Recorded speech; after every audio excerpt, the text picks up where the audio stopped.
यमुना तीर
ये हो गया, हो गया। हरे राम हरे राम राम राम हरे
राधा श्याम सुंदर राधा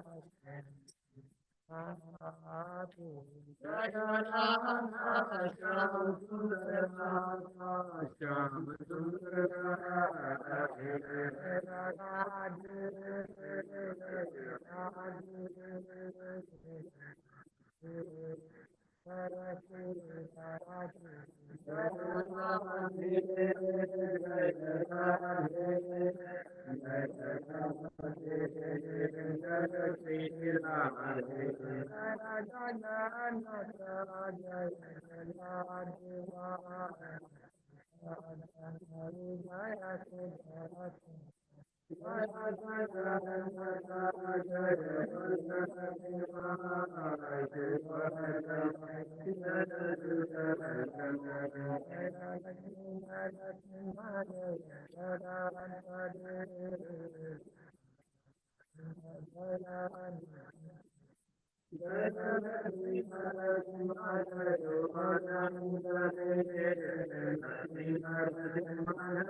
राम संकीर्तन की जय श्री श्री राधा कृष्ण चंद्र भगवान की जय हो। जगन्नाथ बलदेव सुभद्रा महारानी की जय हो। लक्ष्मी नरसिंह देव भगवान की जय हो। महाराज की जय। निताय चैतन्य की जय। श्रीला प्रभुपाद की जय। श्रीला गुरुदेव की जय। अनंत कोटि वैष्णविंद की जय। हरि गौर। हरे कृष्ण। हरे कृष्णा प्रभु। हरे कृष्ण। एक बार हम लोग गुरु परंपरा के शरण प्रणाम कर लेते हैं। ओम ज्ञानतिमिरान्धस्य ज्ञानाञ्जनशलाकया चक्षुरुन्मिलितं येन तस्मै श्रीचैतन्यमनोभीष्टं स्थापितं येन भूतले कदा भयं ददाति स्वपदा वन्देऽहं श्रीगुरो श्रीयुतापदकमलं वैष्णवां श्रीरूपं साग्रजातं सहगण रघुनाथं वितं तं सजीवं द्वैतं सावधूतं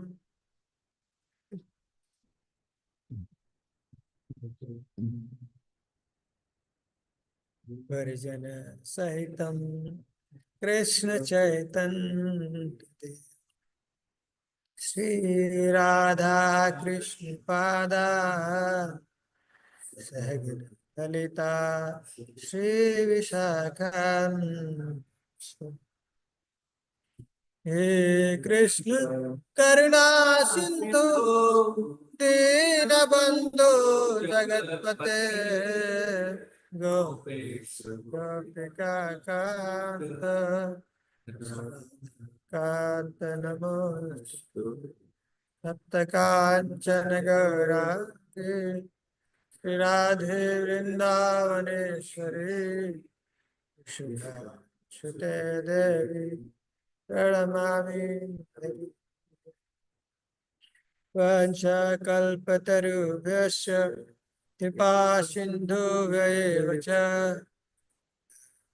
पावनेभ्यो नमो।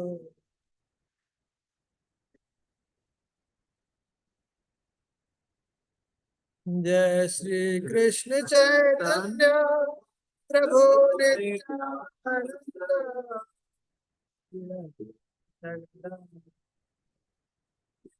साधु गौर भक्तवृंद हरे कृष्णा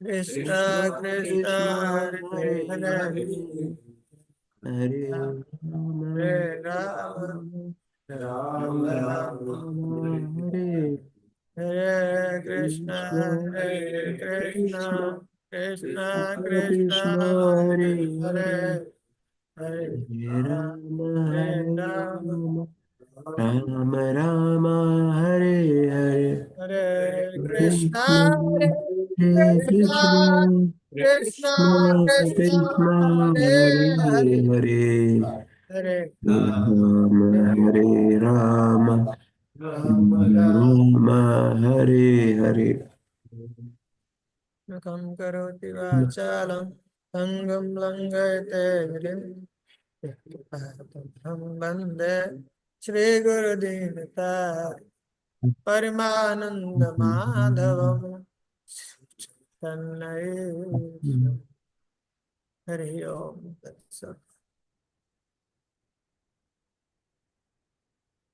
हरे कृष्ण। हरे हरे कृष्ण कृष्ण प्रभु जी।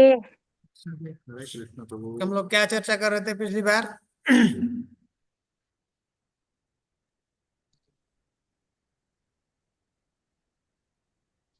किसी को याद है? शुद्ध भक्ति के लक्षण प्रभु जी। हम्म। तो रहे थे प्रभु जी यार। शुद्ध भक्ति का लक्षण में हमने क्या सीखा था? कितने जो है लक्षण होते हैं? 3 प्रभु जी। 6। नहीं, हाँ 6 होते। नहीं होते माता जी? साधना भक्ति, भावा भक्ति, प्रेमा भक्ति, ये ये तो सीखा था। भक्ति है, भक्ति हाँ का स्तर है। भक्ति जब करते हैं तो हमने देखा था उसके उस व्यक्ति के अंदर कैसे 6 लक्षण प्रकट हो जाते हैं, 6 विशेषताएं भक्ति के। क्या है विशेष बात? हरे कृष्णा प्रभु। प्रभु जी हरे ने कृष्ण। पिछला थोड़ा मोटा मोटा समझाना, वो आपने भेजा था कुछ समझ में नहीं आ रहा, वो क्या समझाया आपने? हरे कृष्ण, फिर से बोलिए बताइए। क्लास में आपने जो समझाया था उसमें थोड़ा थोड़ा समझाइए, जो आपने भेज रखा है वह, आपने फोन में जो भेजा है क्लास, वो समझ में नहीं आ रहा। क्या किससे बोल रहे हैं आप? कौन बोल रहे हैं? क्योंकि आपने फोन में भेजा है कुछ। आवाज आपका बहुत स्लो आ रहा है माता जी। हरे कृष्णा प्रभु जी।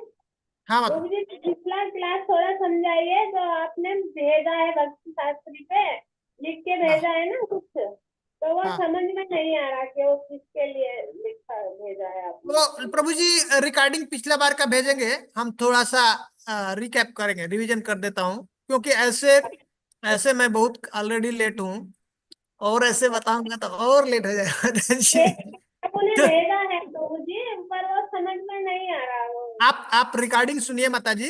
रिकॉर्डिंग जो होगा ना वो प्रभु जी भेजेंगे आज, मुझे आजकल मैं बोलूंगा उनको भेजने के लिए पिछला बार का। मैं वैसे फिर से एक बार थोड़ा कोशिश करता हूँ उसको रिवीजन करने के लिए। उसको आप सुनिए, फिर भी कुछ अगर डाउट रहेगा, आपको नहीं समझ में आएगा माता जी, तो पूछिएगा, मैं बताऊंगा। ठीक है माता? तो पिछला बार हमने देखा भक्ति के 6 लक्षण बता रहे हैं। उसके लिए हमने एक श्लोक देखा था। श्लोक हम मैं जो है उसको ग्रुप में भेजा था, आप लोग पढ़े उसको?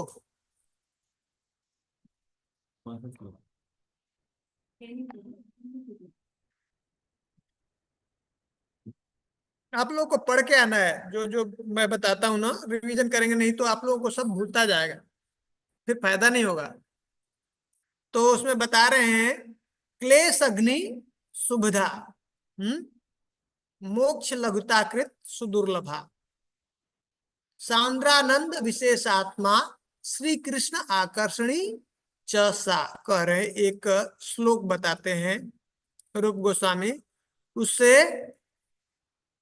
भक्ति में, भक्ति जब व्यक्ति करता है, शुरू करता है, तो उसके अंदर क्या क्या लक्षण जो है, सिम्टम्स, उसके अंदर क्या क्या जो है गुण ऐसे प्रकट होने लगते हैं, उसके बारे में बता रहे हैं।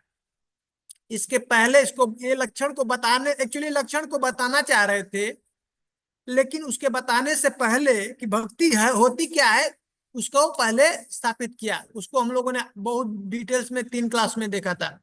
जो लोग नहीं वो उसको सुने हैं, वापस जा करके उसको सुन लीजिए, क्योंकि सब जो भी हम लोग चर्चा कर रहे हैं उसके ऊपर आधारित है। ठीक है, तो हम जो बात कर रहे हैं अभी, जो कुछ भी चर्चा चल रहा है, शुद्ध भक्ति की चल रहा है, निर्गुणा भक्ति की, उत्तमा भक्ति की, केवल्य भक्ति, अनन्या भक्ति की बात चल रही है। जब वो व्यक्ति करता है भक्ति, तो उसके अंदर ये सिम्टम्स, उसके अंदर ये गुण जो है दिखने लगते हैं। क्या पहला बताते हैं? क्लेश अग्नि। क्लेश अग्नि मतलब सब क्लेश का नाश हो जाता है, भस्म हो जाता है। सब जितना भी दुख है हमारे जीवन में, कष्ट है, उसका क्या होगा? नाश हो जाता है। ठीक है, तो हम लोग चाहते हैं ना कि हमारे जीवन से सब दुख है, कष्ट है, खत्म हो। सब लोग चाहते हैं कि नहीं? हैं? सब जी कार्य हम बोलिए। लोग कर रहे हैं। इस भौतिक जगत में व्यक्ति कार्य किस लिए कर रहा है? उसका मात्र एक कारण है, कहते हैं सुख पाने के लिए। हाँ हाँ, दुख को खत्म करना और सुख की प्राप्ति। ठीक है, आत्यंतिक दुख निवृत्ति, भागवतम कहते हैं। इतना ज्यादा इस संसार में कष्ट है कि हर एक प्रयास व्यक्ति का एकमात्र उस दुख को कैसे खत्म किया जाए। और कह रहे हैं भक्ति ऐसी है कि जस्ट जैसे ही भक्ति कोई शुरू करता है, हाँ, फर्स्ट बिगिनिंग लेवल पे, साधन भक्ति में, और ये जला करके सब भस्म कर दे, सब दुखों का सत्यानाश, खत्म हो गया। सब दुख कहाँ है पता नहीं, फर्स्ट लेवल, स्टार्टिंग। ठीक है, क्लेश अग्नि। उसके बाद क्लेश, ये पाप का कारण है। हम लोगों ने पिछला बार देखा था, अभी हम लोग इसको रिवाइज करेंगे। क्लेश, क्लेश क्या है? दुख है, पाप के कारण रहता है। तो ये क्या होता है? ये अमंगलकारी है, अमंगल करता है, हमारे जीवन में दुख देता है, कष्ट देता है। तो इसको पहले अमंगल को खत्म कर देता है, और दूसरा नेक्स्ट स्टेज क्या करता है? जैसे अमंगल खत्म हो गया, अब उसके जीवन में मंगल शुरू हो जाता है। तो कहते हैं सुविधा, शुभ प्रदान करने लगे। ये शुभ प्रदान करता है, उसके जीवन में सब मंगलकारी चीज होने लगती है, सब मंगलमय होने लगता है। तो पहला क्लेश अग्नि, दूसरा शुभदा, शुभ प्रदान करने वाला, शुभदा, शुभदा। हाँ। और तीसरा क्या है? मोक्ष लघुताकृत। इसको हमने देखा था भक्ति के 3 स्तर में, हमने देखा साधन भक्ति। साधन भक्ति में 2 गुण, क्लेश अग्नि और शुभदा, उसके अंदर प्रकट हो जाता है। और जैसे ही व्यक्ति भाव भक्ति के अंदर प्रवेश करता है, क्या होता है? उसके जीवन में 2 और गुण जो है, 2 और लक्षण प्रकट हो जाते हैं। ये क्लेश अग्नि और शुभदा तो होता है, उसके साथ साथ मोक्ष लघुताकृत और सुदुर्लभा। मोक्ष लघुताकृत क्या है? अब उसके लिए मोक्ष भी तुच्छ हो जाता है, छोटा हो जाता है। हाँ, उसको मोक्ष भी नहीं चाहिए, मोक्ष भी कामना नहीं करता है। उसमें बताते हैं, रूपा जी बताए, रूप गोस्वामी जो है उदाहरण देते हैं एक भागवतम से उठा के। क्या कहते हैं? सालोक्य साष्टि सामीप्य सारूप्य एकत्वम अप्युत दीयमानम न गृहंती बिना मत सेवनम देना। कहते हैं कि ये 5 प्रकार की मुक्ति है, सालोक्य साष्टि सामीप्य सारूप्य एकत्व, ये सब जो है सही, जो ये कोई भी 5 प्रकार की मुक्ति में इंटरेस्ट नहीं रहता, उनको नहीं चाहिए। कहते हैं भगवान दिए मानो, भगवान देते हैं, लेकिन भक्त क्या करते हैं? न ग्रहणती, उसको स्वीकार नहीं। क्यों? बिना मत सेवनम। अगर भगवान की सेवा उसमें नहीं है तो उनको नहीं चाहिए। इतना सेवा में आनंद है कि मुक्ति भी उनको नहीं चाहिए, तुच्छवत लगने लगते हैं, तुच्छ एकदम है। और नेक्स्ट सुदुर्लभा।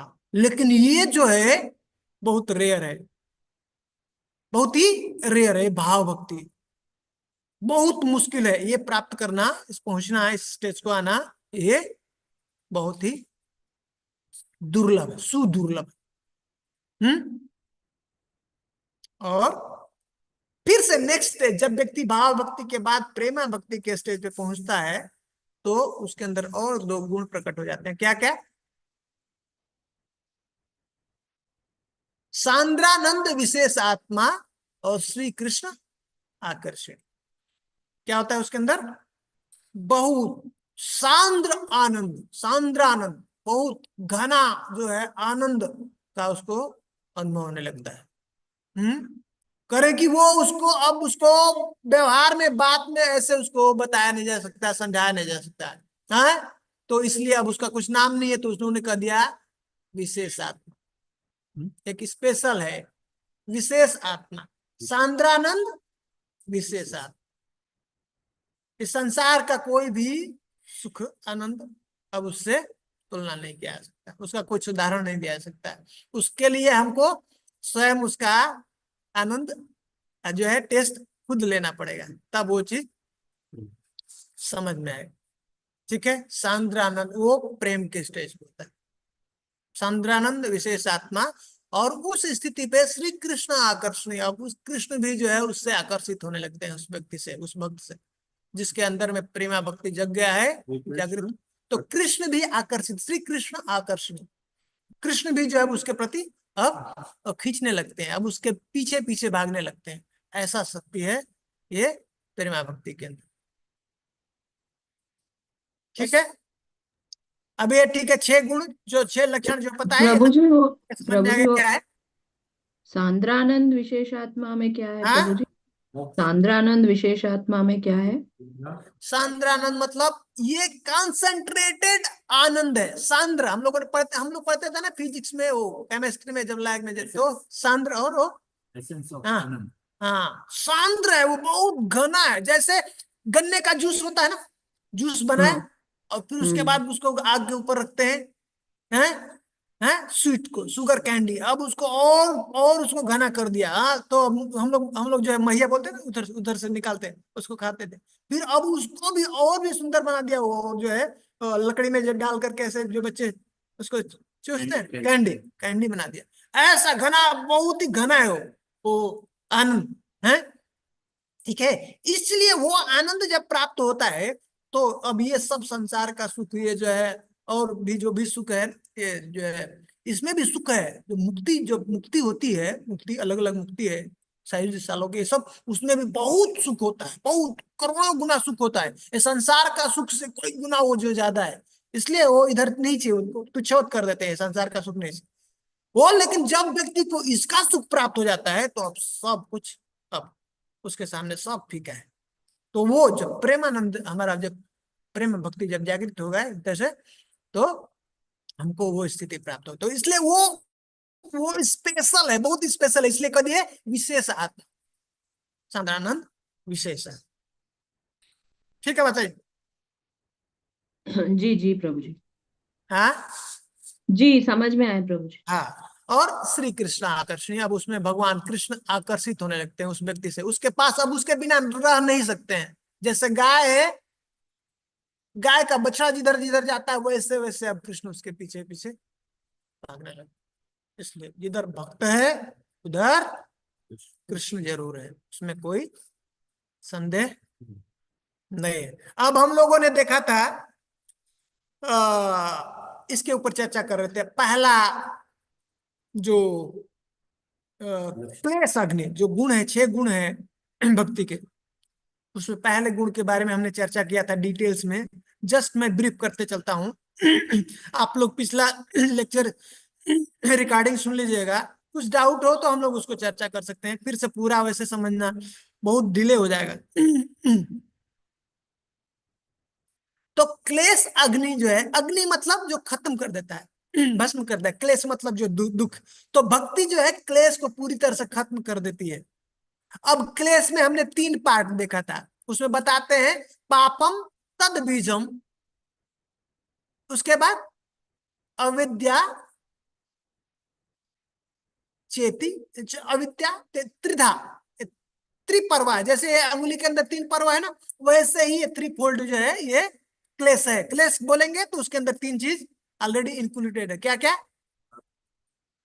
पाप, तद्बीज, पाप, बीज बीज और और अविद्या। अविद्या, ये 3 चीज याद रखें। क्लेश का मतलब ये 3, क्लेश ये इस तीनों का फल है।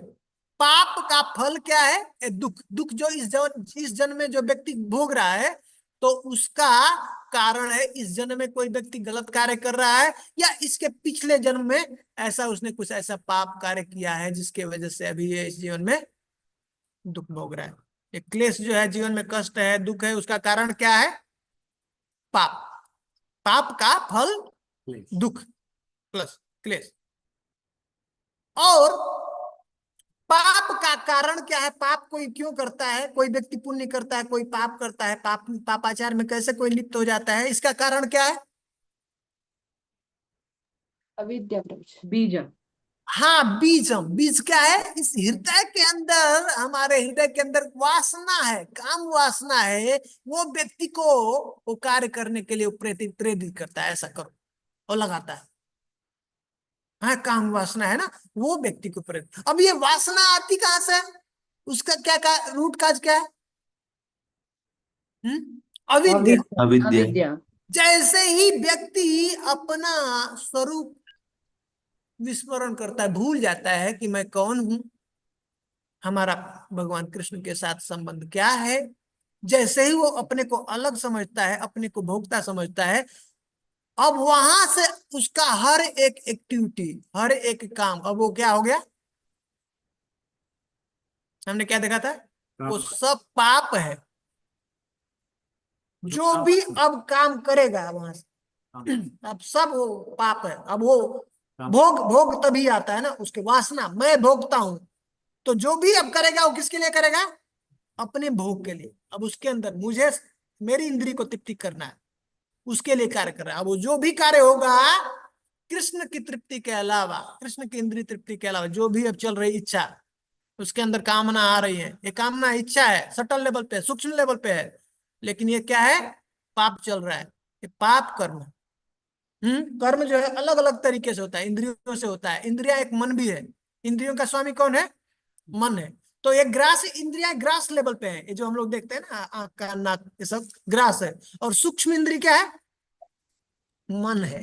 तो इसलिए कह रहे भगवान, मामैव अंश जीवलोके जीवभूत सनातन मन षष्ठाणि इंद्रियाणि। 6 इंद्रियों को बोल रहे हैं, 5 इंद्रिया है ना हम लोग के, लेकिन उसको कह रहे मन षष्ठाणि, मन को जोड़ करके ये 6 इंद्रियों के साथ जीव जो है इस संसार में संघर्ष करता है जीने के लिए। क्यों? वो जानता नहीं कि मेरे बच्चे हैं भगवान के। हाँ, भूल गया। अब जो है संघर्ष शुरू, अब उसका सब जीवन में प्रॉब्लम शुरू हो गई। तो उसका रूट काज क्या है? विस्मरण। अपना हमारा जो स्वरूप है वो हम भूल गए। मालिक जब मालिक के अंडर में जब तक सेवक काम करता है, तो उसका पूरा जो है, जो भी कार्य है, सेवक की प्रसन्नता के लिए होना चाहिए, न कि उसकी प्रसन्नता के। जैसे ही वो छूटा, भूला, अपना उसमें प्रसन्नता शुरू हुआ, तो बस अब पकड़ लिया जाएगा उसको। हरे कृष्णा प्रभु जी। प्रभु जी, ये बीज एक बार फिर से समझिएगा। बीज मतलब क्या है? वही इच्छा हो गया क्या? हाँ, बीज मतलब इच्छा। बीज अभी अभी डिस्कस करेंगे। अच्छा, बीज, बीज मतलब इच्छा, इच्छा। डिजायर, कामना। तो ठीक है। सबसे पहले अविद्या आता है। अविद्या रूट काज क्या है? अविद्या। अविद्या। हम विस्मृत कर जाते हैं, भूल जाते हैं हम अपना परिचय, अपना जो हमारा पहचान, हम कौन है, हमारा भगवान के साथ संबंध क्या है। ठीक है। इसके कारण अब उसके अंदर वासना, अब अपने भोग की इच्छा शुरू होती है। मैं मालिक हूं, मैं भोगता हूं, और इसलिए अब संसार में हम दुख भोगते हैं। समस्त दुखों का कारण यही है। क्या है? ये भौतिक कामना जीव के अंदर बहुत साफ दुख का कारण है। क्या है? ये भौतिक कामना। ये कामना अगर बदल दिया जाए, इस भौतिक कामना के जगह पे कैसी कामना कर दिया जाए? हाँ, ये याद रखना, कामना को, कामना से रहित नहीं हो सकते। कामना हमेशा हमारे साथ में रहेगा, लेकिन वो कामना को क्या करना है? बदल देना। अब जो वासना है, इंद्र तृप्ति, हमारी भोग की इच्छा है, उस जगह पे अब क्या करना है? कृष्ण को स्थापित कर देना, बस। यही भक्ति। फिर वही से सुख शुरू हो जाएगा। ये पता ही नहीं, हम सोचते हैं सुख चाहिए, हम सुख चाहते हैं, सुख मिलेगा भी, लेकिन हमको पता नहीं कि कैसे मिलेगा। कृष्ण को हटा के हम सोचते हैं भोग करना, तो कभी सुख नहीं मिलेगा। यही हमारा दुख का कारण।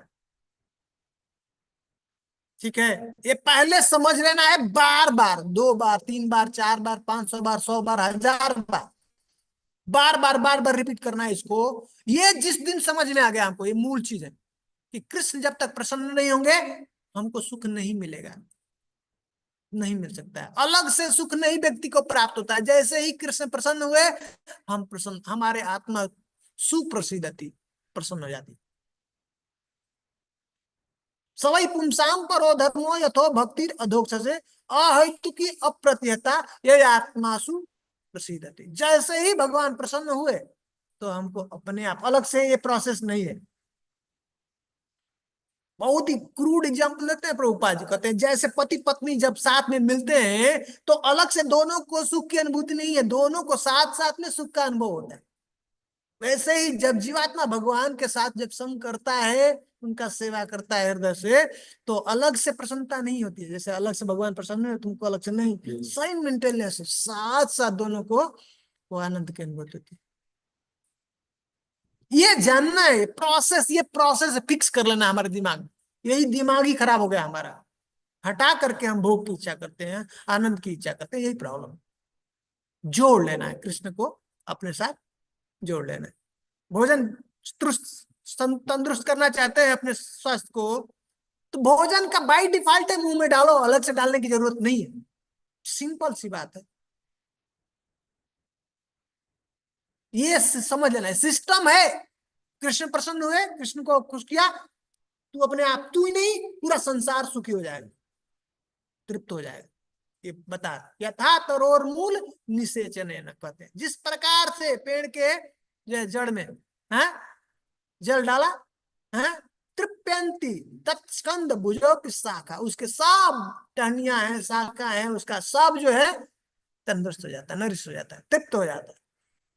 वैसे ही भगवान का ये जब भजन करते हैं, उनका सेवा करते हैं, तो क्या है, अलग से किसी को तृप्त करने की जरूरत नहीं। कर लो आप, अलग से करके देख लो, आप सर्ग भी कटा लो अपना, किसी को एक संतुष्ट करके मुझे बता देना ये संतुष्ट हो गया आपके जीवन, कभी भी संभव नहीं।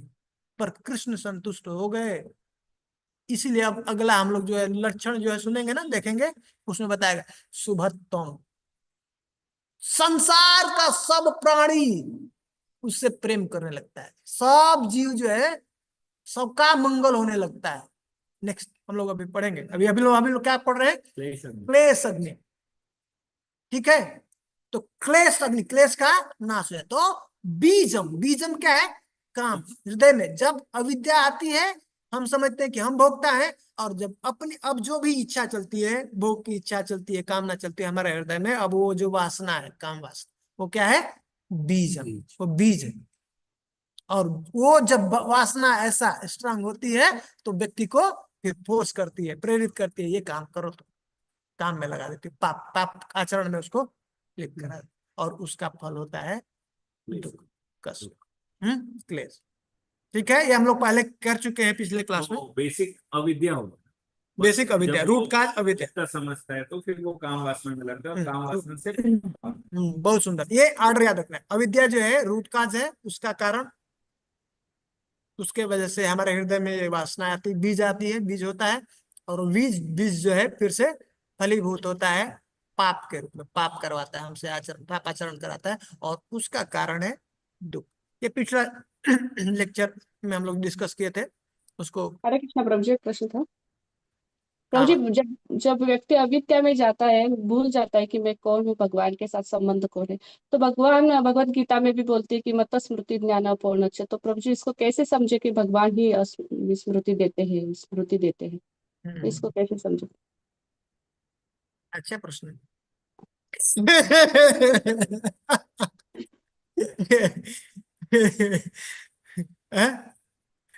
अत्ता जी कह रहे हैं कि भगवान तो कह रहे हैं भगवत गीता में 15वें अध्याय के 15 श्लोक में, मत्ता स्मृति ज्ञानम अपहनम च, मेरे से ही तो स्मृति आती है, बुद्धि आती है, याद दिलाता हूँ, मैं भुलाता हूँ। ठीक है, वो कैसे करते हैं? भगवान कहते हैं कि मैं ही जो है ना जीव को उसको पापाचरण में मैं ही लगवाता भी हूँ, पाप भी करवाता हूँ मैं ही। पढ़िए भगवत गीता में लिखा है। पर उसके पीछे एक और लाइन है, क्या कहते हैं? जीव के अंदर हमने अभी देखा ना, क्या है? इच्छा। स्वतंत्रता कितना दिया? इच्छा करने के लिए स्वतंत्र है, वो इच्छा कर सकता है। तो जैसा वो इच्छा करता है उसके हिसाब से भगवान उसको प्रेरित करते हैं, उसको अच्छे कार्य में लगाते हैं, बुरे कार्य में लगाते हैं। ठीक है, तो उसके हिसाब से उसको वैसा बुद्धि देते हैं, उस तरह से उसको याद दिलाते हैं, उस तरह से उसको भुला देते हैं। ठीक है बात है? फिर तो रूट कॉज प्रभु जी इच्छा ही हो गया ना, घुमा फिरा के तो। और ये हाँ? अविद्या भी तो, फिर तो रूट कॉज तो अविद्या, इच्छा हो गया। और अविद्या तो इस भौतिक जगत में है ना। नहीं नहीं नहीं नहीं, वो आप दो दो चीज समझिए। तो जो है अल्टीमेटली द रूट काज क्या है? इच्छा। वो कब होता है? मतलब वो भूला तभी, समझ रहे हैं ना? जब उसको विस्मृति होगी कृष्ण का, तब वो ऐसा इच्छा करेगा ना। गलत। जब भी कुछ उसको भोग का इच्छा आएगी, कब आएगी? जब विस्मृति हुआ। सबसे पहले लेकिन उसका जब जीव अविद्या का आएगा। फॉल हाँ डाउन होता है प्रभु जी, जीव का फॉल डाउन स्पिरिचुअल वर्ल्ड से मटेरियल वर्ल्ड में होता है, तो मटेरियल हाँ, वर्ल्ड में अविद्या है, स्पिरिचुअल वर्ल्ड में तो अविद्या है ही नहीं। अविद्या नहीं है। अविद्या यहाँ पे है। पर वो इच्छा कैसे कर रहा? जब वो अलग भोग करना चाहता है भगवान से, तो तब जो है ये स्टार्ट होता है।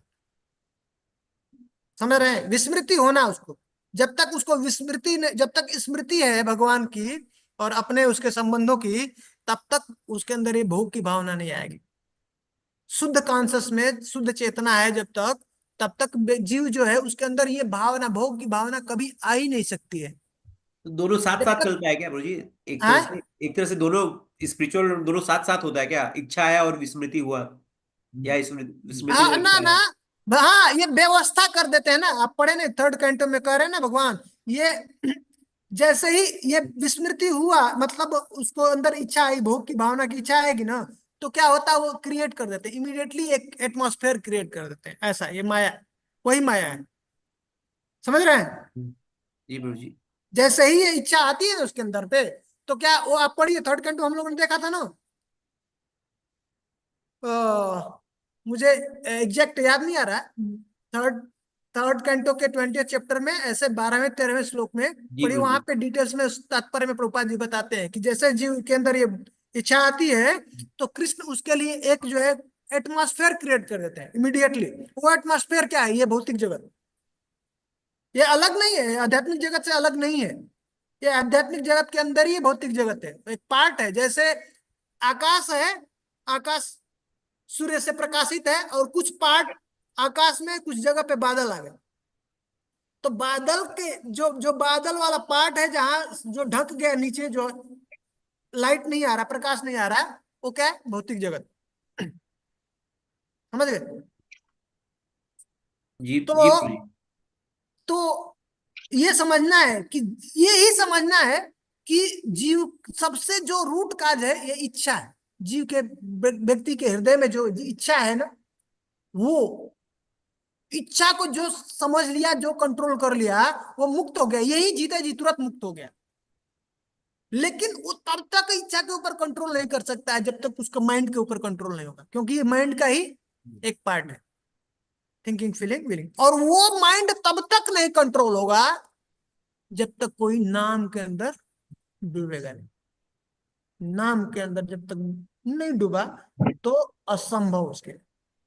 एक ही मात्र प्रोसेस है, मंत्र, इसलिए उसको बोला मंत्र। हाँ, वही मन को कंट्रोल करता अविद्या को कंट्रोल करने के लिए भी नाम।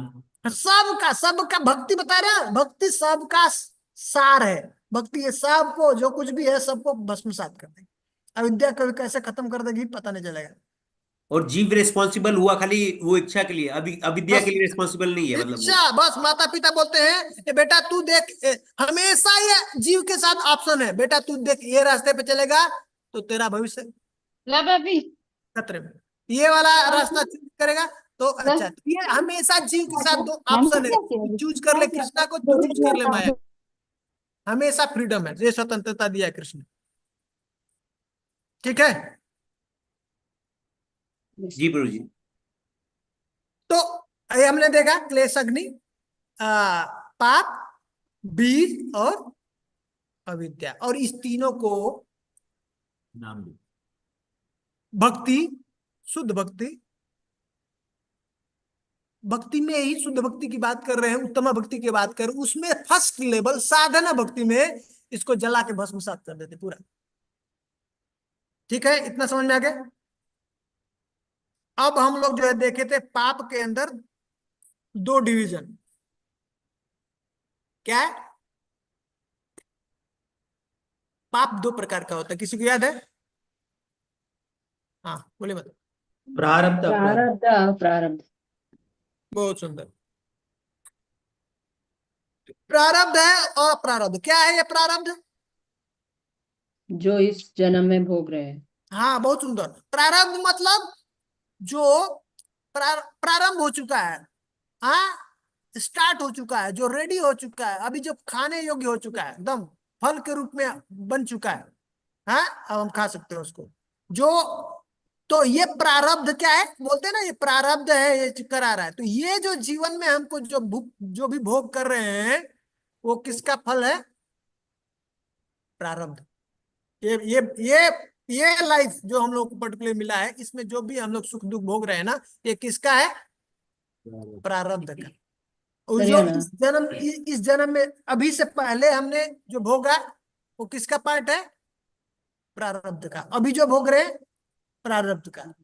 ठीक है, समझ में आ रहा है? ये पूरा लाइफ मोटा मोटी अभी समझ रहे हैं क्या? प्रारब्ध।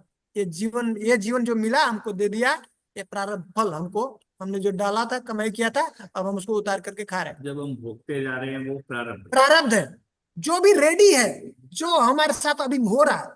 ठीक ना? तो पूरा ये जीवन को प्रारब्ध बोलते हैं, क्योंकि अब माँ के घर में प्रवेश किया, उसको एक शरीर मिल गया और उसके साथ सब उसका चिट्ठा पत्री हो जाता है, फिक्स हो जाता है ये जीवन के लिए कितना ये सुख और दुख भोगेगा, फिक्स हो गया। उसको क्या बोलते हैं? प्रारब्ध। प्रारब्ध समझ में आ गया? हाँ हाँ। अब जो अप्रारब्ध क्या है? जो आने वाला है। हाँ बहुत सुंदर। जो आने वाला है, कब आने वाला है?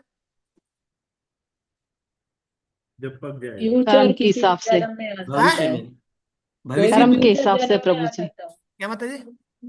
जो पिछले जन्म में जो कर्म के उसके हिसाब से अभी भुगतना, हाँ अभी नहीं, आगे आएगा, अभी कब आएगा। आएगा? हाँ फ्यूचर में, इस फ्यूचर जन्म में बर्थ नहीं, में आएगा।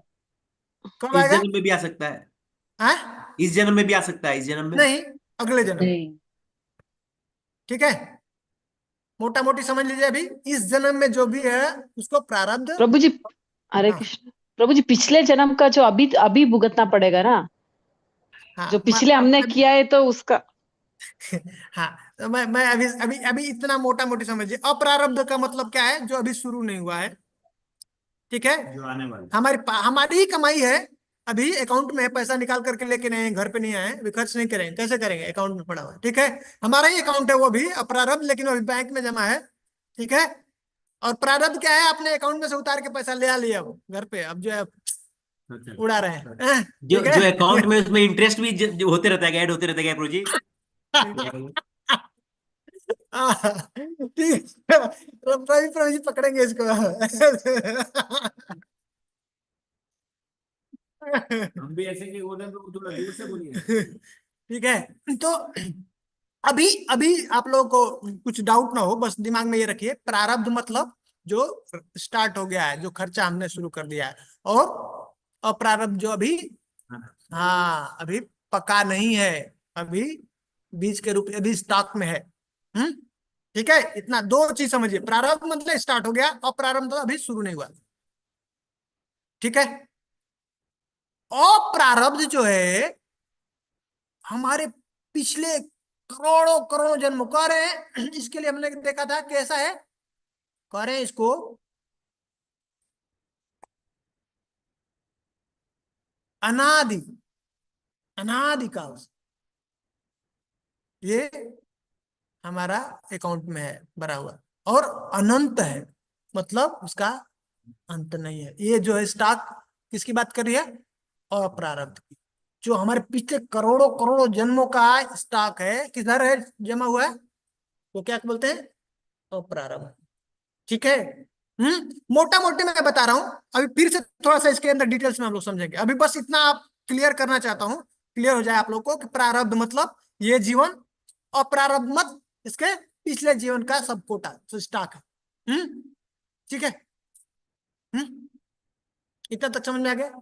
पिछले करोड़ों जन्मों का जो हमारे स्टॉक है अप्रारब्ध है, अभी वो फलीभूत नहीं हुआ है। एकदम, ये सिर्फ हम जो बात कर रहे हैं प्रभु जी, सेविंग्स अकाउंट और करंट पाप अकाउंट के लिए जैसा नहीं हुआ। है, कोई भी कर्म के लिए नहीं, हाँ? कुछ भी सुख कोई भी भोग कोई रहे भी हैं, कोई भी कर्म, तो कोई ये सिर्फ पाप का पाप ही मतलब नहीं है कि जो भी हम भोग रहे हैं। हाँ। सारा अभी अभी ये सबके लिए है, पर अभी ये याद रख लिए, ये बात चल रही है कृष्ण के अलावा और जो भी कामना चल रही है, वो चाहे सुख हो दुख है, वो सब पाप आचरण है। हम लोग पहली बार ये फिक्स कर दिए, इसको सिद्ध कर दिए है कि जो भी अभी जो चल रहा है संसार में, वो सब पाप है। समझ में आ रहा है? वो सुख हो चाहे दुख हो, पुण्य हो चाहे पाप हो, क्या है वो सब पाप ही है। समझ में आ गया? इसलिए इसको पाप ही कर। पर वो सुख और दुख सब सब जो भी हम कृष्ण भावना अमृत में रह के अगर हम भक्ति में करते तो हाँ। वो प्रारब्ध नहीं है। सब खत्म कर देता है, सब प्रकार के पाप को। वो प्रारब्ध नहीं, प्रारब्ध को खत्म कर देता है। उसने तो बोल रहे पाप का पार्ट है प्रारब्ध, तो उसको भी खत्म कर देता है, भस्म कर देता है। पाप और पुण्य सब भस्म कर देती है भक्ति। ठीक है। किसी का कुछ प्रश्न था? माता जी कुछ बोल रही थी, मैं भी कुछ बताया माता जी, पावनी माता जी कुछ। प्रभु जी, जैसे सेविंग्स अकाउंट में सब प्रारब्ध चला जाएगा, फिर उसमें से एक हिस्सा लेके जो हमको इस जन्म में मिलने वाला है वो बहुत सुंदर, करंट अकाउंट बहुत। में आ जाएगा, तो फिर हाँ, सिर्फ करंट अकाउंट से अपना पूरा ये जन्म चलेगा। सेविंग्स बढ़िया, अकाउंट तो माता जी बहुत रहेगा अच्छा वो। समझा रही हैं। मुझे तो इतना पता नहीं है अच्छे से सेविंग का और करंट अकाउंट का। माता जी ने बोला भाई उधर है करंट अकाउंट में कुछ जमा किया है, उधर से उठा करके सेविंग अकाउंट में लेके आकर रख लिया, उसको उसमें से ले आके हम खर्च कर सकते हैं ना। तो ऐसा ही है अप्रारब्ध और प्रारब्ध। तो इतना समझ में आया आप लोगों को? प्रारब्ध और अप्रारब्ध का मैं मीनिंग बता रहा था। एक बढ़िया एग्जांपल बहुत समझने के लिए इजी रहेगा। जैसे माता जी ने, प्रभु जी ने भी बताया स्टॉक मार्केट मार्केट का, माता जी ने जो बताया करंट अकाउंट और सेविंग अकाउंट, वैसे ही पहले इतना क्लियर कर लेना था। उसके बाद थोड़ा और डिटेल्स में अब इसको चर्चा कर रहे हैं एक पद्म पुराण से। आ, जो है रूप रूप गोस्वामी जो है वो उदाहरण देते हैं। कहते हैं अप्रारब्ध फलम पापम कूटम बीजम फलोन्मुखम कर्मेणैव प्रलीयते प्रलीयेत विष्णु भक्तिर रतात्मना। मैं आप लोगों को भेज देता हूँ ग्रुप में, आप लोग परेशान नहीं। भागवतम से प्रभु। नहीं, ये पद्म पुराण से है, भक्ति रसामृत सिंधु में मिलेगा।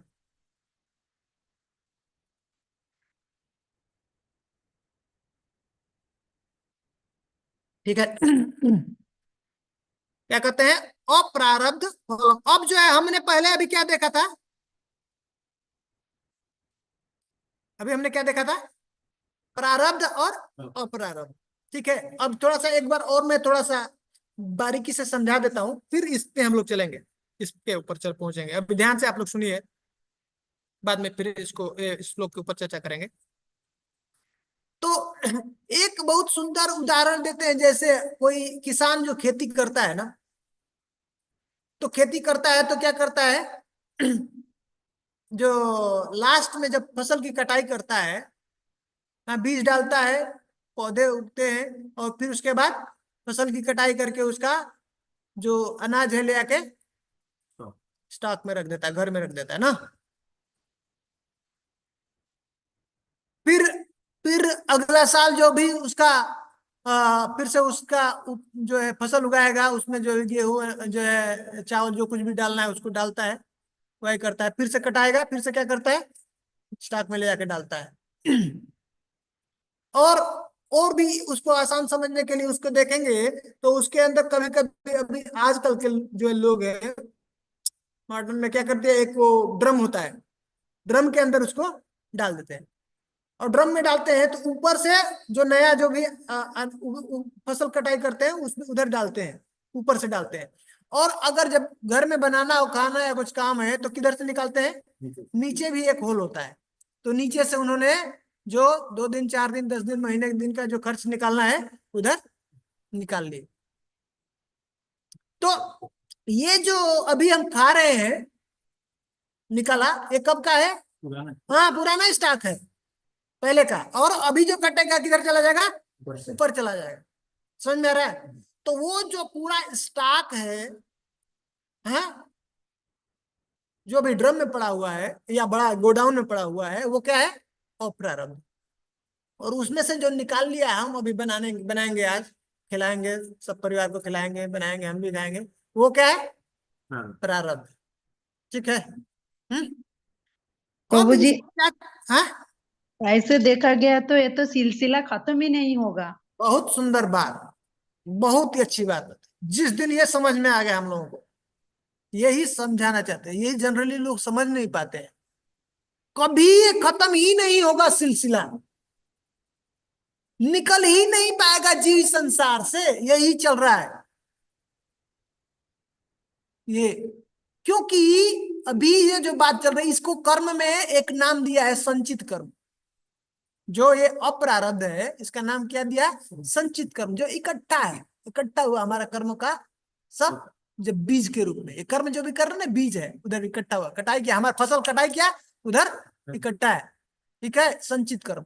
और उसमें से जो उठा करके लेके आते हैं वो प्रारब्ध कर्म, अब जो हम भोगते हैं। और अब क्या है, इंटरेस्टिंग चीज क्या है कि अब जो वो अप्रारब्ध है, वो बीज कब फल लेगा उसका पता नहीं है।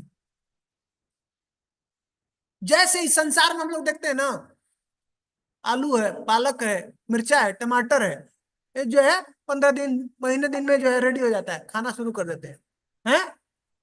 गेहूं है, ये जो है चावल है, ये सब जो है 5-6 महीने लग जाते हैं। केला है, ये सब है साल भर 2 साल लग जाता है। अमरूद है, आम है, ये सब जो है 4 साल 5 साल लग जाते हैं। ऐसे ही अभी इमली है, नारियल है, ये सब 10 साल 15 साल लग जाता है। तो कैसा बीज डाल रहे हैं, कोई जल्दी फलीभूत हो जाता है, फल के रूप में प्रकट हो जाता है, कोई समय लेता है। तो किसी किसी को इस लाइफ में भी हम रेडी हो गया, फल हो गया तो हम खा लेते हैं, और नहीं तो कोई अगला जन्म, अगला जन्म, अगला 10 जन्म, 20 जन्म, 40 जन्म, 50 जन्म के बाद वो फलीभूत हो। बीज है हमारा। महाभारत में उदाहरण देते हैं इनका, भीष्म पितामह का, ये धृतराष्ट्र का। धृतराष्ट्र कहते हैं कि धृतराष्ट्र प्रश्न किया, पूछा कि हमने ऐसा अपने जीवन में जीते जी तो ऐसा कार्य नहीं किया कि मेरे सामने इतने 100 बच्चों की मृत्यु हो जाए, मर जाए। ये पाप का फल है। पिता अगर जीवित है तो बच्चे की मृत्यु नहीं होनी चाहिए। अगर पिता जीवित है और बच्चा मर गया तो उसके समझना चाहिए क्या है, पिछला पाप कर्म किया। ठीक है, तो वो बोल रहा है कि ऐसा हमने कर्म नहीं किया, पाप आचरण नहीं किया, और हमने दिखाया भी, और पंडित जो है ज्योतिष है उनसे भी दिखाया, हमने पिछले जन्म में भी ऐसा कुछ काम नहीं किया है जिसकी वजह से मुझे इतना दुख भोगना पड़ेगा। हाँ, एक बच्चा सामने मर जाए तो कितना है, 100 हाँ, एक एक दिन कर करके मर रहे हैं बच्चे आंखों के सामने, कितना बड़ा दुख होगा। नहीं तो कहते 50 जन्म पहले ये क्या था, एक शिकारी था, शिकार कर रहा था, और माता पिता का जो आंख पहले फोड़ा, वो चिड़िया है ना, उनका फोड़ दिया, और जो बच्चे हैं, अंडे हैं जो उसके बच्चे, 100 बच्चे, उनको मार दिया। तो बोले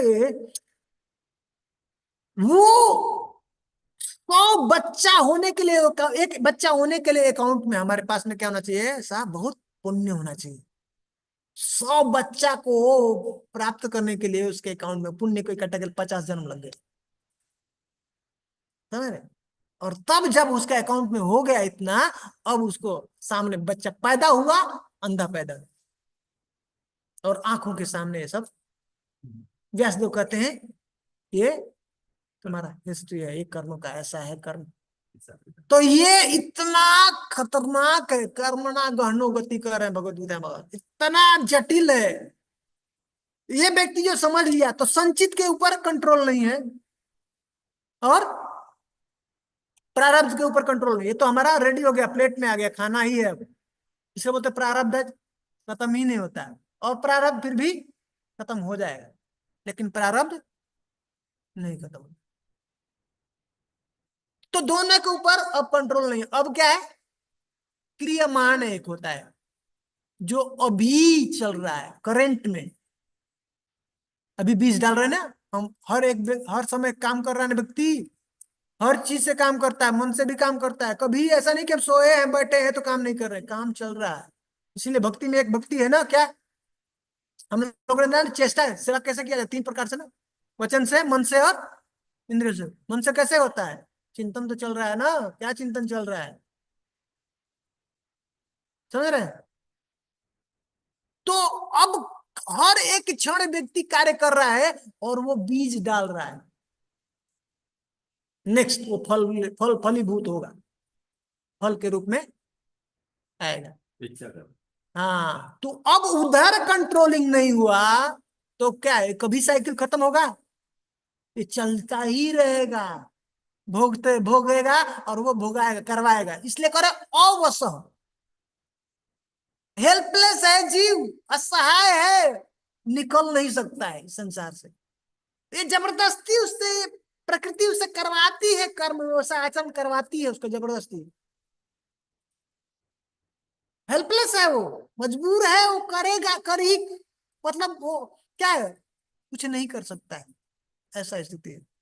उसको पता है जब तक व्यक्ति इस स्तर पे नहीं पहुंचा भक्ति, तब तक वो फुल्ली कंट्रोल्ड है, दूसरे के बस में है, उससे जबरदस्ती करवाया जा रहा है कार्य, निकल नहीं सकता, कभी निकल नहीं सकता है।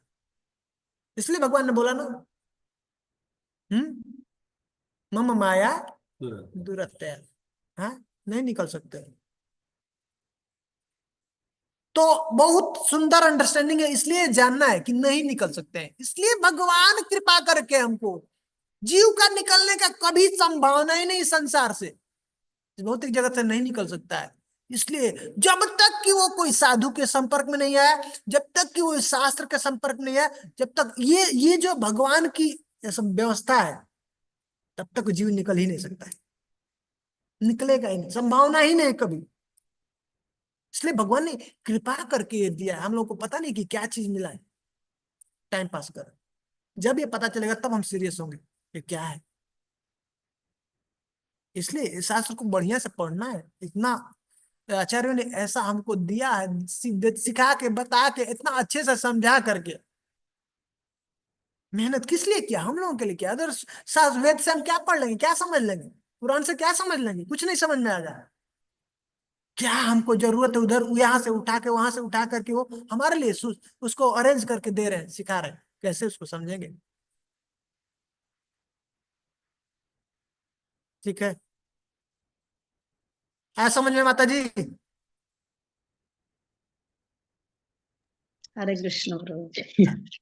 नहीं निकल सकते संसार से, नहीं निकल सकते। ये चक्कर ऐसे लगा ही रहेगा और चलता रहेगा, चलता ही रहेगा, करोड़ों जन्मों से ऐसे चलता आ रहा है और चलता जाएगा। हरे कृष्णा प्रभु। हाँ, प्रभु मोक्ष लघुता का एक बार बता दीजिए। वो बताएंगे उसको। अभी वो अभी हम लोग कहाँ पे चल रहे हैं, क्लेश के अंदर पड़ा पाप, पाप के अंदर 2 भाग विभाजन है, प्रारब्ध और अप्रारब्ध। अभी हम लोग प्रारब्ध और अप्रारब्ध के बारे में जानने का प्रयास किया। अब उसको दो दो चीज और ऐड कर दे रहे हैं रूप गोस्वामी पद्म पुराण से। अभी प्रारब्ध और अप्रारब्ध देखा, पाप को 2 भागों में डिवाइड किया, अब उसके अंदर और 2 चीज डाल दे रहे हैं। अपने जो हमने ग्रुप में डाला है ना श्लोक, उसको देखिए। तो एक चीज समझ में नहीं आया। तो ये जैसे आपने कहा कि एग्जाम्पल दिया किसान वाला, ऊपर ड्रम में डालेंगे, तो और फिर आपने वापस कहा कि कुछ चीजें हम जल्दी भोग लेते हैं, तो वो कैसे, जब तो हम ऊपर वाला हमने यूज ही नहीं किया, तो हम ये वो स्टॉक है। अब जैसे ये करंट की बात है, करंट में चल रहा है ना, अभी मैंने आपको एक थप्पड़ मार दिया, बदले में थप्पड़ मुझे मिल गया ना, रिटर्न मिल गया ना, बीज तुरंत फल दे दिया ना। तो वो तो फिर ऊपर जाना चाहिए ना। करंट नहीं गया, उधर नहीं गया ना, इधर खा लिया ना, काट करके इधर खा लिया, लेके गया नहीं। अभी जो आलू टमाटर है इधर डाला, का इधर ले आया, तुरंत खा लिया ना पका के, खेत में ही खा, खत्म हो गया ना, गया नहीं उधर स्टॉक में। तो फिर उसका आपको हमको फल नहीं नहीं, जो आपने भोग ले लिया, कर लिया, वो खत्म हो गया, वो स्टॉक में नहीं है। समझ आ गया है? जो काटते हाँ, कर रहे तो हो पता खा लिया पूरा बढ़िया, आज मजे में अच्छा लगा, तो तुरंत जो है डिसेंट्री शुरू हो गया, उसका तुरंत फल रेडी है। तो जो चीज बहुत इमीडिएट ही मिल जाता है, और कोई जो है स्टॉक में गया तो उसका पता नहीं कब मिलेगा। रिजल्ट में। ठीक है, तो अब जो है हम लोग अब इसको और थोड़ा सा डिटेल्स कर दिया, उसको बता रहे हैं पद्म पुराण से। अप्रारब्ध फलम पापम कूटम बीजम फलोन्मुखम। तो अब इसमें दो चीज और ऐड कर दिया, क्या कर दिया? कूट और बीज। ठीक है, एक इसमें अप्रारब्ध, अब बता रहा हूं प्रारब्ध और अप्रारब्ध, ये पाप के अंदर आ गया, चार चार विभाग कर दिया। अप्रारब्ध, कूट, बीज और प्रारब्ध। ठीक है, प्रारब्ध और अप्रारब्ध के बीच में दो चीज और डाल दिया, कूट और बीज। इतना क्लियर? प्रारब्ध, कूट, बीज और अप्रारब्ध, ऐसे हाँ हाँ हाँ, सीक्वेंस। नहीं नहीं, अप्रारब्ध, कूट, बीज और प्रारब्ध। मैं आपको एक और फोटो डाल देता हूँ, एक ग्रुप में एक और फोटो डालता हूँ।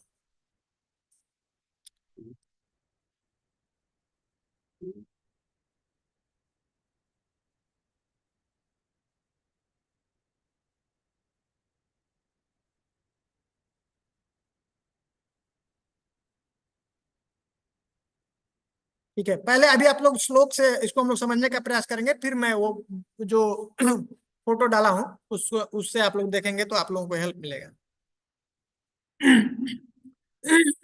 तो अप्रारब्ध हमने देखा था, अप्रारब्ध क्या है?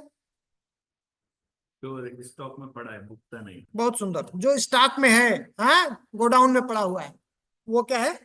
अप्रारब्ध है। और हम लोग देखे हैं अन्नकूट बनाते हैं, अन्न मतलब बहुत सारा अन्न का जो है पहाड़ लगा देते हैं। तो वो जो बहुत बड़ा पहाड़ है, गोदाम है जो करोड़ों जन्मों का, उसमें से कुछ थोड़ा सा स्टॉक बाहर लेके आए। ठीक है, वो क्या है? प्रारब्ध है। जैसे क्या करते हैं हम लोग, खेती खेती करते हैं ना, तो जब खेती का फसल काट देते हैं तो वो चला गया गोडाउन में, और फिर से हम लोगों को क्या करना है, नेक्स्ट ईयर में हमको फसल उगाना है, बीज डालना है, तो क्या करते हैं, कुछ हम लोगों ने उसमें से निकाल लेते हैं ना बीज, तो बीज निकाल लिया, तो वो जो बीज निकाल लिया तो प्रोसेस में अब आ गया, प्रारब्ध के प्रोसेस में आ रहा है। ठीक है, वो स्टॉक है उसको अब टच नहीं कर रहे हैं, जो अप्रारब्ध है उसमें से हमने क्या किया, कुछ पार्ट निकाल लिया। ठीक है, अब वो जाएगा प्रोसेस में, अब हमको उसको आएगा, फल मिलेगा, हम खाएंगे उसको। तो वो जो जो बड़ा स्टॉक था, अप्रारब्ध था, उसमें से थोड़ा सा निकाल लिया, उसको क्या कहते हैं? कूट। तो ये अप्रारब्ध का ही पार्ट है, क्या है? कूट। लेकिन अब ये प्रोसेस में आ चुका है, ये जो पार्ट है, तैयार करें। हाँ ठीक है, अब ये आ गया प्रोसेस में। अब जो है इसको हम जो है तुरंत जा करके अब खेत में जाएगा, इसको हम लोग डालेंगे, और फिर उसके बाद बढ़ेगा, फल आएगा, फिर हमको हम उसका भोग करेंगे। समझ आ रहा है? तो कूट क्या है? अप्रारब्ध, अप्रारब्ध का पार्ट है, उससे निकाल लिया, प्रोसेस के लिए अब आ गया। इतना समझ में आ गया? सबको समझ में आया इतना बात? तो जी ये जो अप्रारब्ध से कूट बन रहा है और कूट से हाँ बीज बन रहा है, ठीक है, बीज से हाँ पाप बन रहा है, तो हाँ ये अप्रारब्ध का तो फल होगा ना, फिर और फर्दर पाप कैसे ये कर रहा है मतलब? हाँ, अभी करेंगे, अभी पहले ये समझे में, कूट समझ में आया? जी ब्रो जी। हाँ, कूट सबको समझ में आ गया ना? कूट किसका पार्ट है? अप्रारब्ध का। अब ये स्टॉक जो है, स्टॉक को हम लोग लेके जाएंगे खेत में, डाल दिया, ये बीज को हमने खेत में डाल दिया। हाँ, तो ये बीज क्या है? अब और करीब आ गया बीज, मतलब अब रेडी है, अब जैसे ही बड़ा होगा, पेड़ बनेगा, फल आएगा, और हम खाएंगे। तो फल जो है वो प्रारब्ध है। ठीक है, तो ये बीज जो है किसका पार्ट हो जाएगा, किसका साथ हो जाएगा? कूटम, ये प्रारब्ध का। अप्रारब्ध का पार्ट कौन हुआ? कूट। और प्रारब्ध का पार्ट बीज। तो हमने देखा था ये जो लाइफ है, ये जीवन है, ये जीवन को हमने क्या बोला था? ये जो भी हम लोग दुख सुख भोग रहे हैं किसका? प्रारब्ध का है। लेकिन प्रारब्ध वो है जो स्टार्ट हो, जो हो चुका है या हो रहा है, अभी करंट में हो रहा है प्रारब्ध। लेकिन अभी जो इस जन्म में आगे होने वाला है वो क्या है? बीज। क्या है वो? बीज। बीज डाला, अब बहुत जल्दी ही हमको आगे भविष्य में उसका फल मिलेगा। बीज के रूप में हो चुका है वो, समझे?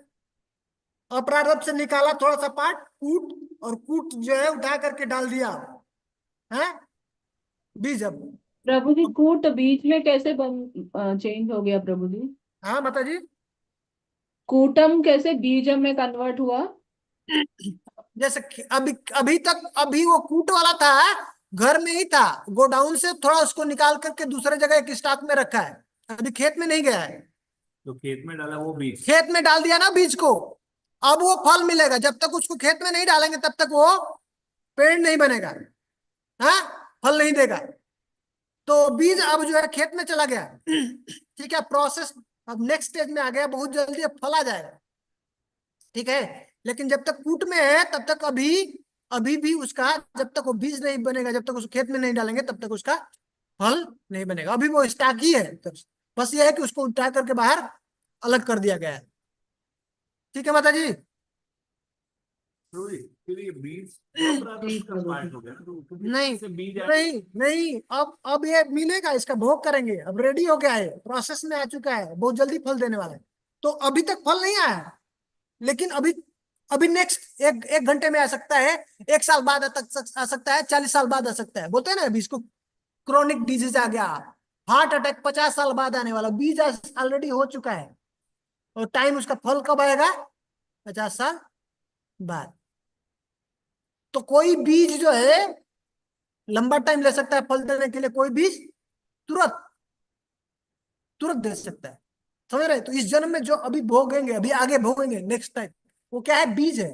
अभी जो हम भुगत रहे हैं, अभी जो भुगत लिया वो क्या है? प्रारब्ध। क्लियर? एक बार बीज को देखो। कूटम देखो, अप्रारब्ध माल से, गोडाउन में से जो माल लाके बीज बोने के लिए रख दिया वो अप्रारब्ध, वो कूटम है। लेकिन कूटम में से पार्ट निकाल के जमीन में डाला वो बीज है। अब कूट को उठा करके लेके गए किधर? खेत में। हाँ वो बीज खेत है, में अब डाल दिया सब, वो बीज है। हाँ बीज। तो बीज में से जो अब निकला हाँ वो प्रारब्ध, वो बीज से, बीज ही प्रारब्ध का पिछला हिस्सा है, मतलब उसका काज है। जो भी अब फल हमको मिल रहा है बीज से ही मिल रहा है ना, बीज हमने डाला और उसका फल प्राप्त। तो प्रारब्ध टर्मिनोलॉजी क्या है? प्रारब्ध तो हमने पूरा होल लाइफ के लिए कर दिया ना, बता दिया ना, अभी मिलेगा ही, फिक्स हो गया, समझ आ रहा है ना? हमने खेत में जो बीज डाल दिया वो पक्का है कि वो फलेगा, और जो है हमको उसका ऐसा समझ सकते हैं ना, खेत में तरह तरह के बीज बोते हैं, आलू बोते हैं, पालक बोते हैं, बहुत मिर्ची सुंदर, बोते हैं, धनिया बोते हैं, परफेक्ट, और आम बोते हैं, बादाम बोते हैं, अखरोट बादाम तो 10-15 साल के बाद बहुत सही। प्रभु जी बता रहे अलग अलग बीज है ना, खेत में तो कोई जल्दी फल देगा, कोई ज्यादा बाद में फल देगा, ऐसा। अखरोट बादाम तो 10-15 साल पहले, 20 साल पहले लगते हैं।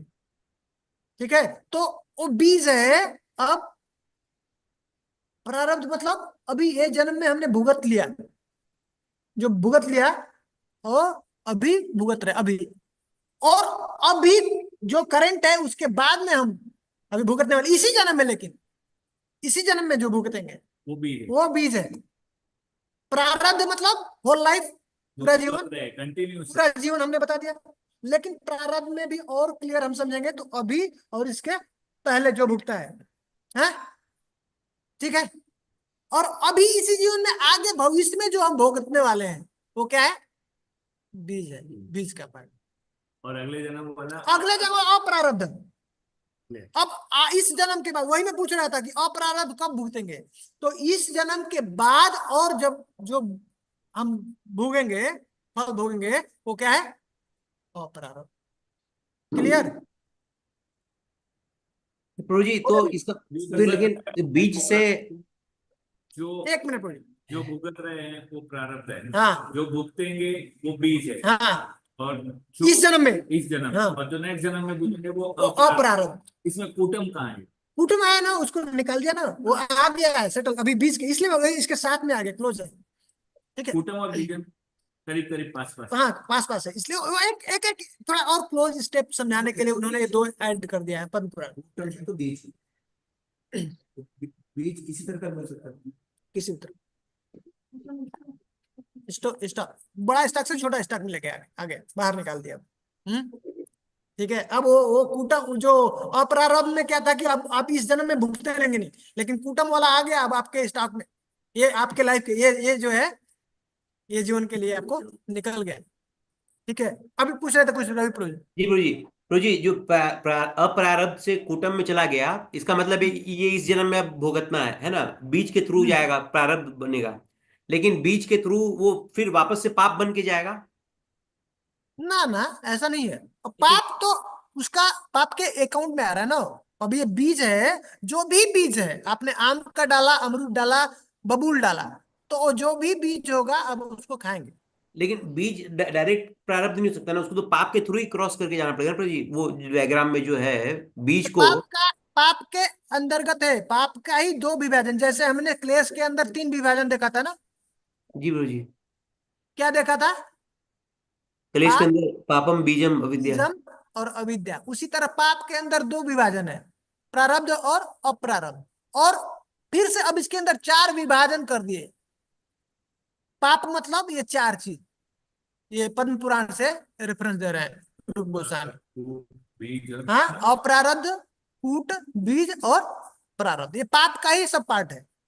प्रभु जी इसको ऐसे, जैसे धृतराष्ट्र वाला जो एग्जाम्पल आप दिए थे, उसको ऐसे समझ सकते हैं क्या? धृतराष्ट्र जो 50 जन्म पहले जो किया था गलत, ठीक है, तो 49 जन्म तक वो अप्रारब्ध से कूट में नहीं गया, अभी 50वां जन्म में अप्रारब्ध से कूट में गया, ठीक है, और कूट से फिर बीज आया। बीज मतलब उसके अंदर डिजायर हुआ कि उसका बेटा बनेगा, वो करेगा, ठीक है। फिर वो पाप भी किया, पाप जैसे कि क्या वो, जैसे वो पांडु को उसका जो मिलना था किंगडम, उससे उसको बर्खास्त कर दिया जब दोबारा आया, तो उस समय छोटा सा पाप हुआ, वापस से वो करवाया, उसका वासना था, फिर उससे उसका प्रारब्ध हो गया इसी जन्म में। तो वो सही है। बड़ा पाप तो 50 जन्म पहले किया था, और छोटा पाप इस जन्म में वो उसके। अप्रारब्ध है, जो इसके पहले 50 जन्म पहले था वो अप्रारब्ध। हाँ, तब तक अप्रारब्ध था, मतलब अप्रारब्ध था, लेकिन इस जन्म में कूट बन के बीज बना, वासना आया, फिर थोड़ा सा पाप करवाया कि वो उसको उससे यो क्या बोलते, युधिष्ठिर को नहीं दिया था जब वनवास से आया था। हाँ और फिर उसके थ्रू फिर प्रारब्ध हो गया हाँ, जन्म का। वो वासना है बेसिकली। क्या है, अब वो जो वासना है, जो हमने वो जो स्टार्ट में हमने ऐसा काम किया था, उसका वासना अब हृदय में आ गया। नहीं, वासना भी हुआ और पाप भी हो गया ना, कि वो युधिष्ठिर जब वो अज्ञातवास से आया था तो नहीं दिया उसको, वो कर दिया तो। आप इसको इस तरह से समझिए, जो अब बहुत रिपीटेडली हम ऐसा काम कर रहे हैं, कोई गलत काम कर रहे हैं, वासना कर रहे हैं, जैसे हम कोई व्यक्ति नशा कर रहा है, हाँ, तो वो क्या है, वो पहला दूसरा बार ऐसे करता है तो उसके अंदर इतना तीव्र जो है वासना नहीं होती है, उसके अंदर ऐसे तीव्र इच्छा नहीं होती है, लेकिन उसका इंप्रेशन बनता है। ऐसे जब बनते जाएगा, ठीक है, उसके स्टार्ट में तो वो और ये अचानक नहीं होता है, पाप में तुरंत कन्वर्ट नहीं होता है, उसको माहौल चाहिए, अनुकूल माहौल चाहिए, वैसा वातावरण चाहिए, तो तब ये जो है वो फलीभूत होता है। जैसे उसको कुछ ऐसा दिखता है, हाँ, तो उसके अंदर वो इच्छा उत्पन्न हो जाती है, समझ में आ रहा है? और वो इच्छा जब उत्पन्न होगी तब वो उसको पाप में करवाते हैं। क्लास में प्रभु जी ने तो बोला जो था, आप प्रभु जी तो फिर रेफरेंस दिए थे जो वो भगवत गीता का, कि बीज जहां है, पर लिखा, भगवान बोलते कि मैं ही पाप करवाता हूँ, तो उसका यही मीनिंग है हाँ क्या? अप्रारब्ध हाँ, को यही मीनिंग है, यही मीनिंग है, यही मीनिंग। और कभी कभी हम देखते हैं कि मतलब जनरली कोई छोटा सा आदमी गलती करता है, मान लीजिए वो रात को हल्का सा थोड़ा मतलब ड्राइव करके वो पी के गाड़ी चलाया, छोटा सा गलती है, लेकिन उसको इतना बड़ा पूरा जीवन भर जेल में जाता है, हाँ तो हाँ, वो वो पापाचार है, वो पापाचार है, जो भी कर रहे हैं पापाचार है। तो वही है, यही है, ये तो एक्चुअली प्रभु इसको जी बार बार पढ़ेंगे और साधना करेंगे, जब प्रकृति को अच्छे से समझ में आ जाएगी, प्रकृति के बारे में ना, तो बहुत अच्छे से हम लोग ये सब समझ सकते हैं, रिलेट कर सकते हैं। तो प्रभु जी ये जो बीज है हम्म। उसको हम थ्रू अपने एक्शन से ही वो फलित होगा। हमारे एक्शन से ही वो उसका फल हमें मिलेगा। अगर वो बिल्कुल। हम जो डिजायर है उस पर एक्ट नहीं करें, जी हाँ सिंफुल एक्शन न करें, हाँ, मतलब हाँ, तो वही फिर मैं भी वो बोला था फलित जी। नहीं होगा ना। नहीं होगा, हाँ नहीं होगा। बहुत अच्छा बात बताया माता जी, हाँ बहुत जी। बात। ये एक्चुअली हर स्टेप पे क्लोज किया जा सकता है, इसलिए भक्ति के अंदर ये शक्ति है, सिर्फ भक्ति के अंदर शक्ति है। क्या बोले?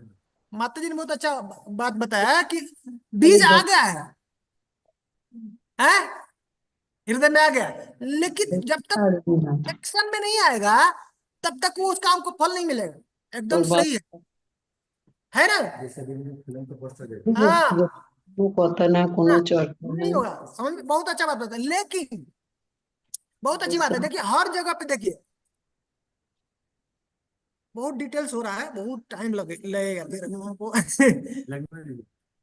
अब अब भक्ति कैसी है, अगला अगला लेक्चर में हम लोग समझेंगे। वो प्रारब्ध है ना, बहुत बड़ा है। लेकिन भक्ति का कह रहे हैं कि उद्धव को भगवान बता रहे हैं 11वें स्कंद में कि ये ऐसी है जैसे आग की चिंगारी है ना, ज्वाला है जो लपट है, हाँ, जलता हुआ आग का। कितना भी बड़ा टाल लगा दो लकड़ी का, भस्म करके राख कर देती है ना, कितना भी बड़ा। हाँ? उड़ी के पहाड़, है? उड़ी के पहाड़ को। लकड़ी के पहाड़ को जलती आग है, एक भी छूटेगा नहीं उसमें से टुकड़ा, सब भस्म कर देगा। चाहे ये संसार बड़ा पर्वत क्यों नहीं, इससे बड़ा, समझ रहे? लपट, आग की लपट होनी चाहिए उसके अंदर, धुआं वाला नहीं। वो शुद्ध भक्ति। समझ आ रहा है? तो क्या करती है, अप्रारब्ध को खत्म कर देती है। तो ये समझ में आया, उधर से निकाला कूट में स्टाक, उधर भी जला सकते हैं ना। अगर वो बीज में नहीं गया तो उधर भी खत्म हो सकता है कि नहीं? और बीज में भी डाल दिया और बराबर उसको अनुकूल वातावरण नहीं मिल रहा है, उसको बराबर पानी खाद नहीं मिल रहा है, तो फलेगा क्या? उधर भी खत्म हो सकता है। वही माता जी पूछ रहे हैं, समझ में आ रहा है बात? लेकिन एक इंटरेस्टिंग बात क्या है कि अब भक्त के अलावा अब सब असहाय है, कंट्रोल ही नहीं है। इच्छा के ऊपर कंट्रोल है माता जी? बाबा देखते हैं आगे सामने आ गया तो फिर खत्म, देखेंगे, बात की बात है। ये भक्त इसलिए जब तक धीर, धीर मतलब जिसने अपनी इंद्रियों के ऊपर कंट्रोल कर लिया है, सामने रख दो। हाँ, सुखदेव गोस्वामी का परीक्षा लेते, 7 दिन लड़कियों को नंगे नंगे हैं, रोज नंगे स्त्रियों को भेज रहे हैं सामने और पूछते हैं आकर के रिस्पांस कैसा है, कुछ फर्क नहीं पड़ता है। ये होते हैं इंद्रियों के ऊपर विजय प्राप्त। नंगे घूम रहे हैं, लड़कियां नहा रही हैं, व्यासदेव को देख रहे हैं वो जो है कपड़े ढक रहे हैं, और ये जा रहे हैं, कोई फर्क नहीं। तो व्यासदेव प्रश्न करते हैं ये क्या बात है, मेरा लड़का जवान है, 16 वर्ष का है, नंगे जा रहा है, तुम लोग नंगे स्नान कर रही हो, और तुमने जो है कपड़े नहीं डाला शरीर को, मैं बूढ़ा व्यक्ति मैं जा रहा हूँ और तुम लोग जो है कपड़े डाले।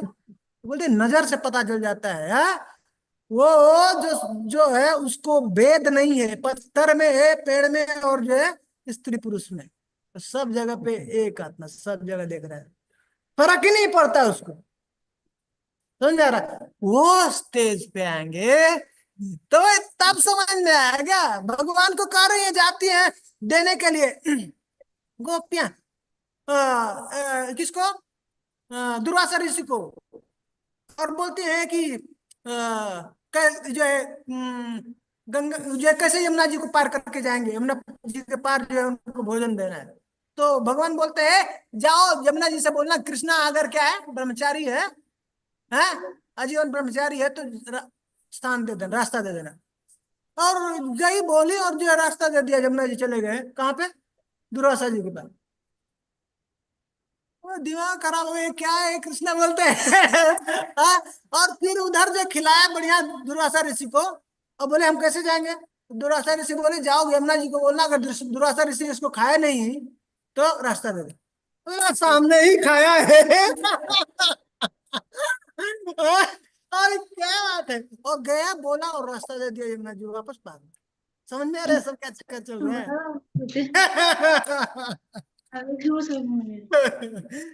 तो जब तक उस स्टेज पे नहीं आएंगे, और ये मैं बता रहा हूँ ये सब संभव है, इसी जन्म में संभव है, बहुत जल्दी संभव हो सकता है, हम लोग उस स्तर पे पहुंच सकते हैं। ये सब जो बात कहा जा रहा है ये फालतू का बेकार का टाइम बर्बाद करने वाला नहीं है, ठीक है, ये सत्य है। अभी इसी जन्म में बहुत जल्दी ही उस स्थिति को हम प्राप्त कर सकते हैं, ठीक है, बस सिंसियर डिजायर हमको अब करना है।